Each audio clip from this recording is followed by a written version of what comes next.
Hi everybody, welcome back. It's Jeff Warren here of greatsongs.ca and welcome to Lesson 3 in our multi-part series, How to Play Guitar for Beginners. Now I'm pumped about today's lesson because together we're going to learn how to play your very first 3 chords. The chords we're going to learn today are the G chord, the C chord, and the D chord. Here's a quick preview of how they look in a chord shape in your fingers on your left hand. The G chord, the C chord, and the D chord. We're going to discuss many other things in this lesson, including the fact that in order to learn chords, it's important that you first learn how to read chord charts. They are very helpful. Chord charts look like this here. Now we're going to be looking at a lot of chord charts throughout this lesson series, so we're going to learn how to read chord charts and understand them. It's pretty basic information. But before we can learn to read the chord charts, we need to first understand the numbering system for the strings, the numbering system for the frets on the guitar, and the numbering system for the fingers on your left hand and your thumb.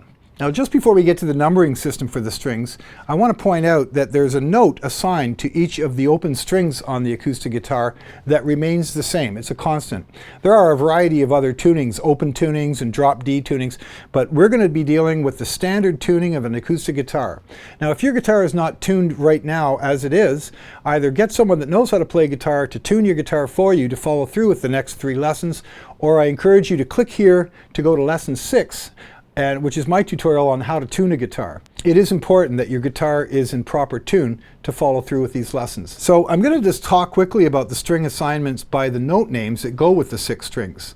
Now, in acoustic guitar lessons, whenever we talk about memorizing the string names, that is the note names that go with each of the 6 strings, we always do it from the top, working our way down to the bottom. It's very easy to remember, really.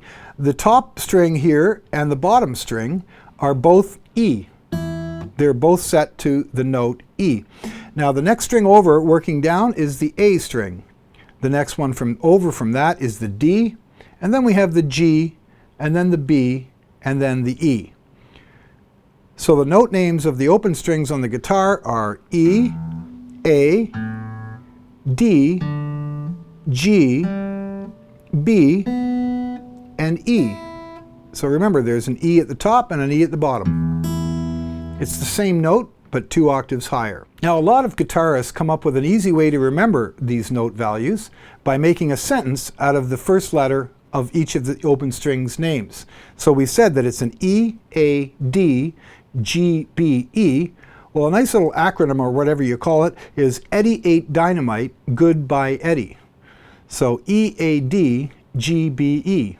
Eddie ate dynamite, good by Eddie. So once you've got that committed to memory, now we're going to discuss the numbering system for the strings, which goes in the opposite order.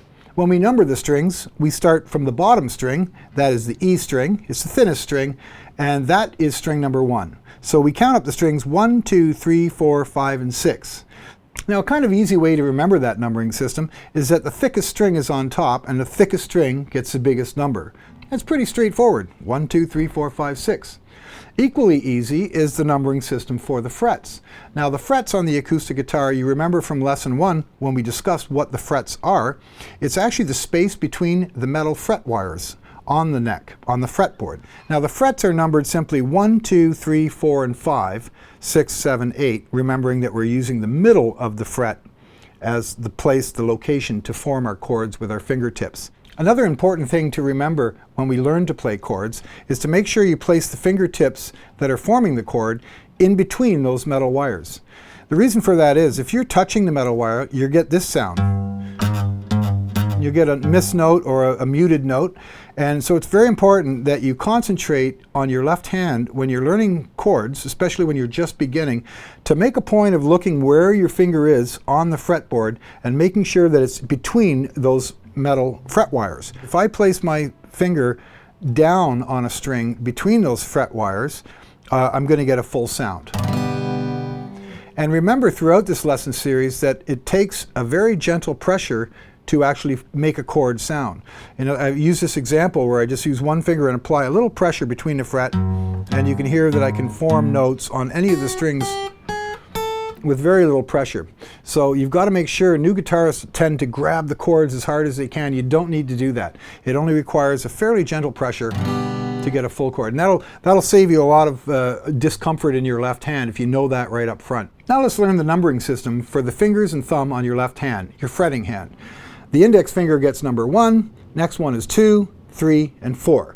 On chord charts that require you to use the thumb to press down, which isn't that often by the way, it's quite rare, but there are chords that require you to use your thumb, that's referenced with the letter T. So now that we know the numbering system for the strings, we've talked about the string note assignment and the numbering system for the frets and the numbering system for your hand, let's learn to read chord charts together. Chord charts, also called chord diagrams, are pretty easy to follow, and they're a popular and easy way to learn any new chords on a guitar. Chord charts come in a variety of styles, although they all contain the same basic information. The chord chart is really just a visual representation of the first few frets of your guitar neck, with indicators which tell you which frets to place your fingers on, which fingers to use, using the finger numbering system I just showed you, and which strings to play or not to play to form each chord. I'm going to show you a few varieties of chord charts here so that in the future when you come across them, you'll understand how they each work. These three are the most common styles of chord charts.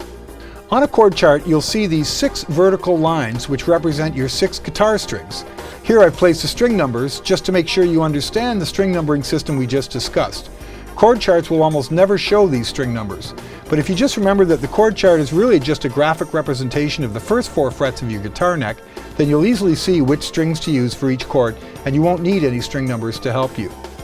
At the top of the chart, this thick black bar represents the nut of the guitar, and the other horizontal lines simply represent the fret wires on your guitar neck.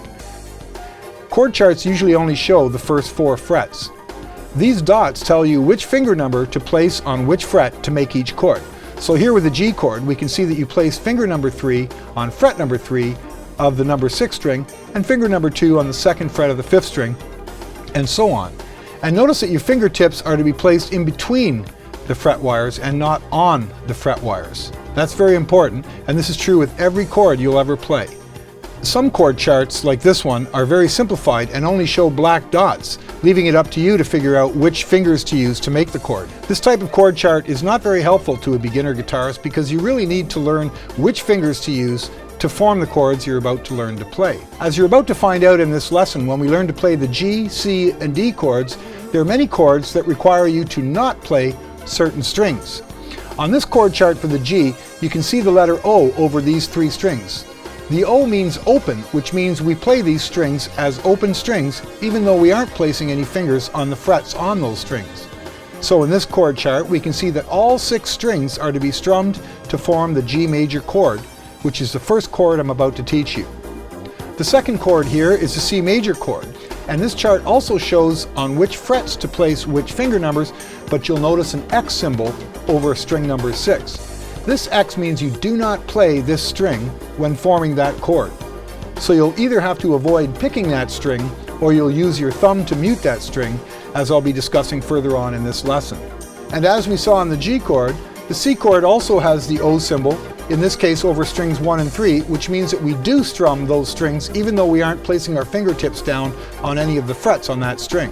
So in the case of the C major chord, we can see that we'll be strumming all 5 strings, including those open strings, and we'll be avoiding string 6, which has the X over it.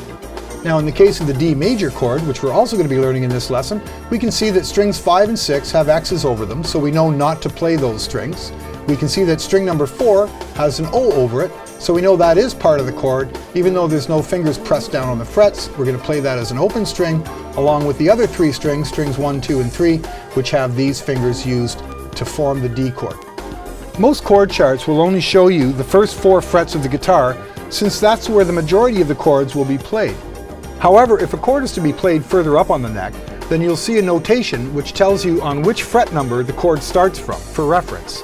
So here in this chord, called a D minor 11th, we can see that the chord starts on the 8th fret, and that all 4 fingers are placed as shown above that point on the higher frets. So this would be fret 9, fret 10, fret 11, and so on. This chord also demonstrates what we call a broken set chord, because you can see that you are not to play strings 1 and 5, but you are supposed to play the other 4 strings, even though they're not all together in a group, as with most other chords. Usually in a broken set chord, the lower string is used as a bass note, and the other strings ring out the rest of the chord. These types of broken set chords are not very commonly played by the average guitar player, and they're much harder to strum because you have to avoid playing two separate strings in two different places. These are used in blues and jazz styles mostly. And when you're just beginning to play, it's best to first learn the basic chords before venturing into more complex chords such as this. But mainly I just wanted you to take note of the fact that there will be a fret number indicator, as shown here, if the chord is to be played higher up on the fretboard beyond the 4th fret. Now here's another version of chord charts you may come across. Here they show the dark line indicating the nut, and they show the 6 strings as vertical lines, and they show the fret wires with the horizontal lines, and they have the X's and O's over them to indicate which strings to play and not to play. But in these chord charts you can see they've also placed the finger numbers at the bottom of the chord chart rather than on the dots. So here in the case of the G major chord, you can see it's the same fingering shown, except they're showing the finger numbers along the bottom of that chord chart. Now these 6 chord charts which I created, which show the 6 most popular and commonly used major chords, are preferable for many reasons. These are taken from my book All About Guitar Chords, which you should really go get a copy of right now from my website at greatsongs.ca. In my chord charts I've combined all the best features which really help you understand the chords and how to play them.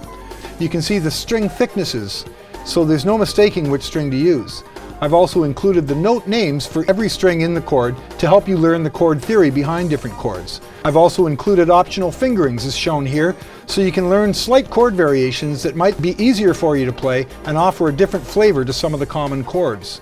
So these are really the chord charts of choice for any beginner guitar player or advanced player who's learning chord theory as well as the basic chord fingerings and chord shapes. So now that we know how to read chord charts and we understand the numbering system for the strings, 1, 2, 3, 4, 5, and 6, the numbering system for the frets, fret 1, 2, 3, 4, 5, etc., and the numbering system for the fingers and thumb on our left hand, our fretting hand, let's get started and learn our first 3 chords. Now as I said, we're going to learn the G chord, which looks like this, the C chord, which looks and sounds like this, and the D chord. The reason I always teach the G chord, the C chord, and the D chord as your first guitar chords to learn is because the G chord uses all 6 strings. So we're going to be strumming the full open 6 strings to play the G chord. The C chord, however, you'll notice by the chord chart has an X over string number 6. That's because we don't play that. We're only using the bottom 5 strings, strings 1 through 5, to play the C chord. In the case of the D chord, we're only using the bottom 4 strings, strings 1 through 4, starting at the D string, or string number 4, and playing the bottom 4 strings. So these are good chords to start learning because it'll teach you both getting used to playing chords and positioning them with your left hand, your fretting hand, and it'll get you used to picking only the strings required for that chord. And we're going to talk a little bit more about that. But for now, let's get started on the G chord. One of the most popular chords in the world is the G major. We just call a chord by its root name if it's a major, by the way. We don't say G major, C major. If you just call it a G or a C or a D chord, it means that it's a major chord. The G chord will require 3 fingers on your fretting hand. That's finger number 1, number 2, and number 4. There are other finger positions you can use for this chord and any other chord, but this is the most common fingering for the G chord. So let's get into this in detail. We're going to start with the highest string, that's string number 6, and we're going to place finger number 2 on the 3rd fret. So of course we count up 1, 2, 3, and we're being careful to place the finger down, press it down so that the fingertip only is touching only that string on the 3rd fret of the 6th string. Now finger number 1, your index finger, will move over to the next string and place on the 2nd fret of string number 5. That's your A string. So those are the first 2 positions, 3rd fret of the 2nd finger on the 6th string and 2nd fret of the 1st finger on the 5th string. The final string in the chord that you need to place down on is the pinky, finger number 4, also on the 3rd fret of string number 1. So these 2 fingers are both on the 3rd fret. It's an easy way to remember a G chord is that those 2 outer fingers, the finger number 2 and finger number 4, are on the 3rd fret. Then the index finger is simply placed on the 2nd fret. So once you've got that position, take your hand away from it, give it a shake, stretch it out, and then go back to that position again. 2nd finger, 3rd fret, string number 6, 1st finger, 2nd fret of the 5th string, and the pinky finger on the 3rd fret. Now, as you're doing these chords and learning any new chords, I want you to strum down like I'm doing on the open chord and make sure you hear every note. Now, you notice when I pick this individual strings, each of the strings resonates fully. Now, if the back of my finger was accidentally touching the next string over, you're going to get a muted string. So if I tried that same test, I'd get this. Whoops, I got a dead string. I have a dead string because my index finger, finger 1, is not pressing down fingertip only, and what's happening is the back of that finger is touching the next string and it's preventing it from resonating through. So this is something you have to check, and you will do it by just by habit.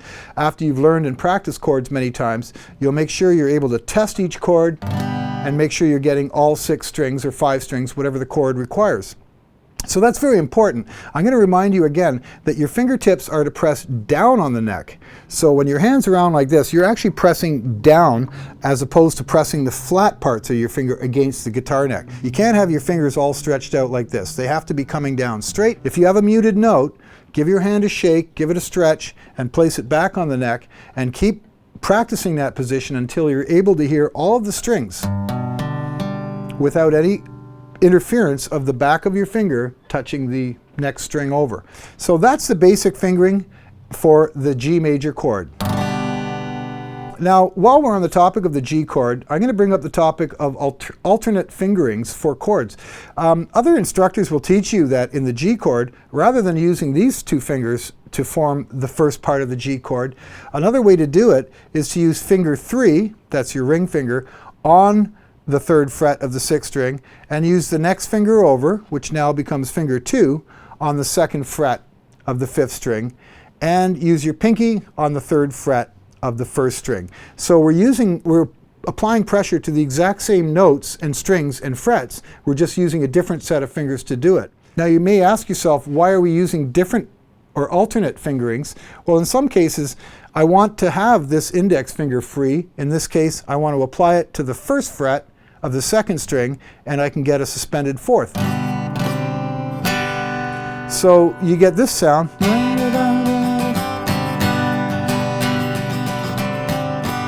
So for that reason, we've chosen an alternate fingering position for the G chord.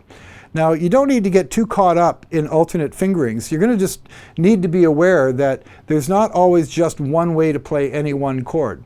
Often I'll tell students, whatever feels comfortable for you, you can make up your own fingerings for chords. There's no set rule on which fingers you used for specific chords. The only rule is the chord has to sound good, and the chord has to cause your hand no discomfort whatsoever. I will point out, when you're first learning to play guitar, there will be a little bit of pain in the fingertips, and that's because you haven't developed little calluses, and that'll happen very quickly. Within a couple of weeks, if you're practicing an hour a day, your fingertips will have little pads developed on them, calluses, that take away any of that pain. But your fingers aren't used to pressing down on metal wires, so you will find you get a little bit of bruising inside the fingertip. It's kind of like having to pay your dues with your fingertips. Once you've developed those calluses, you'll never feel pain again. It's important to know that if you are feeling any other discomfort, not in your fingertips, but in your wrist itself, it's probably because your wrist is not in the right position to play that chord. So let's talk about wrist position. When you're playing the G chord, you'll notice that my hand and my arm is in line with that chord. In other words, I'm not back like this. My elbow isn't tucked in at an odd angle.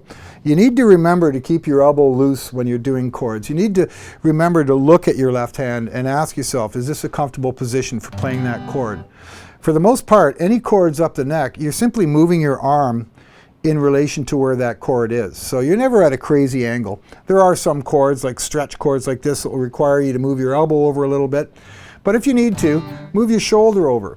We're going to talk about bar chords, for example, where you need to actually lean over to the left to be able to play it, or else your wrist would get very sore. So whenever you're learning chords, always take a little bit of a break between it and then go back to the chord positioning. Give your hand a little shake. That works great. Well, that's great. Congratulations. You've just learned your first chord, the G major. Now we're going to move on to the C chord, which is also C major, but we don't need to say major. We just call it a C. Now the C is one of the easiest chords to play. I find it's easy because it kind of looks like a staircase. When your fingers are in this position, you'll see them stepping down. There's another reason that the C chord is easy to remember, is because we use finger 3 on fret 3, finger 2 on fret 2, and finger 1 on fret 1. But let's look closely at that chord. Now, as I said earlier, the C chord only requires you to play the bottom 5 strings. That's string 1, 2, 3, 4, and 5. You do not play the E string. So you either mute it with your thumb, which you can do like this, so that when I play all 6 strings, I'm not going to hear that one. But a better way to do it, I encourage you to get used to picking only the strings that you need to play in that chord. In the case of the C chord, you should be able to attack the strings in your picking style from the 5th string down to 5, 4, 3, 2, 1, like that, and just simply omit the playing of that string number 6, your top E string. We're going to start at the top here again, and we're going to take finger number 3, and we're going to place it on fret number 3 of string number 5. That's the A string. Now that note, by the way, is the C. As with many chords, the first note in the chord is the root note. That is, if we're playing a C chord, the lowest note in that C chord is usually the C. Not always, but usually is. Now, we're taking the 3rd finger and we're pressing it straight down in the middle of the fret on fret 3 of string number 5. Just like that. Do that with me together. Now, the next string over, the 4th string, we're going to take finger number 2 and go to fret number 2 of string number 4. Then we're going to skip a string because the next string is going to be played open. Okay? That G string, or string number 3, is going to be played open, but we're going to place finger number 1 on fret 1 of string number 2. So again, finger 1 goes not the bottom string, but the next one over, string number 2 on fret number 1. So again, we've got 3rd finger on the 3rd fret of 5, 2nd finger on the 2nd fret of string number 4, then we skip a string, and we have finger 1 on fret 1 of string number 2. And that gives us a C chord. We're only strumming the 5 strings involved in that chord. A couple of those strings are open. The top string number 1 and string number 3 are played open, but we have fingers down on the frets as shown here. So that's a C chord, a very beautiful chord. Now from all that squeezing, you want to give your hand a shake. Give your fingers a little stretch. You might want to go back to the G chord, if you can remember the positioning of that, and then go to the C chord. So the C chord, as we did with the G chord, we're going to check every string, 1, 2, 3, 4, 5, and we're going to want to hear every string in there. I can't stress this enough, if you're not hearing all the strings in a chord, why bother placing your fingers there? You want to hear the full benefit of all the strings, in this case the C chord, 5 strings, all of them. And that takes a bit of practice, but you'll be surprised how quickly, just by practicing and the repetition of doing this chord shape with your left hand, how quickly you'll be able to get your fingers in the right spot. And remember, in the C chord, please observe the position of my left hand. I've had to bring my wrist a little up. On the G chord, it was down like this. In the C chord, I'm simply bringing my wrist up to accommodate and easily play the positioning for that C chord. So if you're doing that, there should be no discomfort at all. Again, when there is, take a little break, give your hand a shake. Now, briefly, I'm going to discuss chord transitions. You need to be able to learn these chords inside out so you're able to do this. G chord, C chord. Eventually, you won't even need to look at them. G chord, C chord. And you should be able to comfortably go back and forth between chords. Those are called chord transitions. And they take a little bit of time and a little practice. When you're playing a song, you want to be able to change the chord in tempo with the song and not miss a beat. So as a new guitarist, you want to start off very slowly and do your chord transition slowly and get your picking style down and gradually you go a little bit faster and a little bit faster until you'll probably start like this. And then you'll be running around going, where is that positioning again? So you'd have to practice these chords over and over, like any new chords, until you're comfortable with that position. And you'd be surprised how quickly that becomes just second nature. It's like muscle memory. You'll know where to position your hands for the G and the C, which brings us to the D. Now we're going to be playing a D major, and as I said before, you don't need to say the word major. We'll just refer to it as a D chord. Now as you can see in the chord chart here, the D chord is kind of places your fingers in a little triangle. It's a very easy chord to remember. The D chord will use fingers 1, 2, and 3. And you'll see when I show you the positioning for that, it forms a little triangle. If you look at it this way, that shape is a triangle of your fingers, and that's a very easy way to remember the D. The D is also an easy chord to play because it only uses the last 4 strings of the guitar, strings 1, 2, 3, and 4. So to form the D chord, we're going to start, as we always do, from the highest up finger, and we're going to use finger number 1 on the 2nd fret of string number 3. Okay, so do that with me. Place the index finger, finger number 1, count over 1, 2, 3, string number 3, count up 2 frets, 2nd fret. And we're placing the fingertip of finger number 1 down squarely on top of fret 2 of string 3. Now, we're going to skip a finger because that one's going down below. The next finger I want you to use is finger 3 on fret 3 of the 2nd string. So once you have that position, this one's here, that one's there, then you place the middle finger, finger number 2, onto fret number 2 of the 1st string, string number 1. So that little triangle is the fingering you have to place down, but we're also going to include the open 4th string. That's the D string. And as I said before, like most chords, the root note of the chord, in this case the D, starts with the D note. And in this case, the open 4th string is the D. So as we place our fingers in that triangle shape, we have a full D chord. So again, we're going to take our pick in our right hand and we're going to drag it across those 4 strings. 2,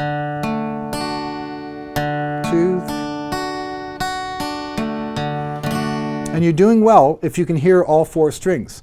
The D chord's kind of a tight formation, so you may find it takes a bit of practice. Quite often the 3rd finger the back of the 3rd finger will bump up against the 1st string and you'll get a muted sound there. So I can't stress the importance of that enough to check your chords every time you learn a new chord. Press your fingers down into the position as best you can and check your chord by playing each note in that chord. Now once you're comfortable with the position of the D chord, I want you to focus on your right hand a bit and again get used to just picking the last 4 strings, starting with the D open string and then dragging it across the other 3 remaining strings. And if you're holding down the chord properly, you'll get a nice full D chord sound. And now we're going to upstroke it. Try to do that upstroke of only the first 4 strings. Take a moment to hold that D chord and give it a little bit of a strum. Up and down. Paying special attention to the fact that you're only picking the bottom 4 strings. So if you remember what I said about placing your elbow over the guitar so that your forearm has some fluidity to it, you need to stay loose and flexible as you're picking that. So in the case of the D chord, we're making an effort to only play the bottom 4 strings, because those are the strings in that chord. Just like that. Now I want you to give your hand a little shake. Maybe rub the fingertips, rub any kind of pain or discomfort you have from your fingertips out a little bit. And we're going to go over the 3 chords again. So this is what you're striving for. You want to be able to play the G chord positioning, followed by the C chord, remembering only to play the bottom 5 strings, and then the D chord, remembering to play only the bottom 4 strings. So before you know it, you'll be able to make these chord changes just like that. G, C, and D, and C, and G. Now you've already got the foundations of a song right there.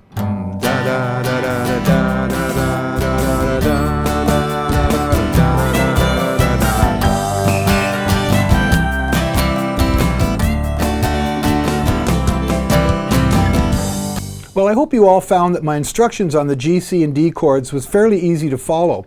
Certainly write your comments down below. I'd like to hear any ideas or tips, or if you're having any problems, write me down below in the comment section, because I do read them and I get back to everybody that writes comment or has questions. So that wraps it up for lesson 3.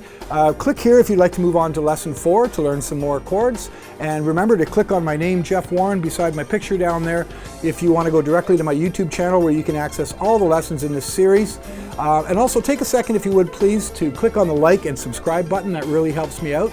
And absolutely for sure, go right now to greatsongs.ca and get yourself a copy of Learn to Play Guitar and All About Guitar Chords. You'll find easy to follow instructions on how to read chord charts, as well as very comprehensive information about chord structure, and you'll find over 180 easy to follow chord charts which I've produced in every key in the musical alphabet.